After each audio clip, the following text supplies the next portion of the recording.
지난주 우리나라의 인구 100만 명당 코로나19 신규 확진자 수 비율이 216개 나라 중에서 가장 높았습니다.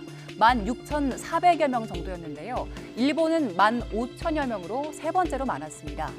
최근 방역당국도 전 세계에서 우리나라의 확진자 비율이 제일 높은 수준이라고 인정했는데요. 그렇지만 코로나 중증 화요율과 치명률은 감소하고 있고 OECD 국가 중에서 치명률은 우리가 가장 낮은 수준이라는 설명을 덧붙였습니다. 이런 가운데 코로나 백신 이상 반응들도 연이어 확인되고 있습니다. 최근에는 이상 자궁 출혈이 백신 접종과의 인과관계가 인정되면서 의심 질환에 포함됐습니다.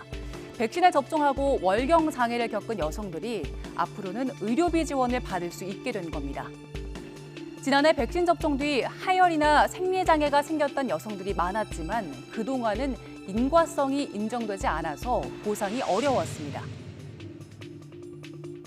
생리에 대한 이상은 스트레스라든가 피로, 그리고 갑상선 질환이라든가 자궁근종 등 여러 약물 반응 등 여러 가지 유발시킬 수 있는 원인이 다양합니다. 그런데 최근 예방접종 피해보상 전문위원회가 백신 안전성위원회 연구 결과를 적용해서 백신과 이상자궁 출혈 사이의 인과성을 인정했습니다.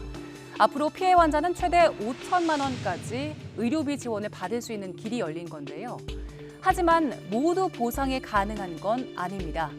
코로나19 백신 접종이 아닌 다른 원인이 밝혀지거나 접종 이후 증상 발생 기간이 아닌 경우 등은 역학조사 결과에 따라 지원 대상으로 선정되지 않을 수 있습니다.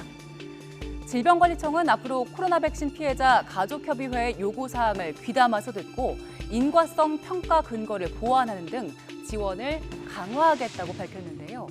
과학 방역으로 코로나19를 극복하겠다는 윤석열 정부가 취임 100일을 맞은 시점에서 변화를 만들어낼 수 있을지 주목됩니다.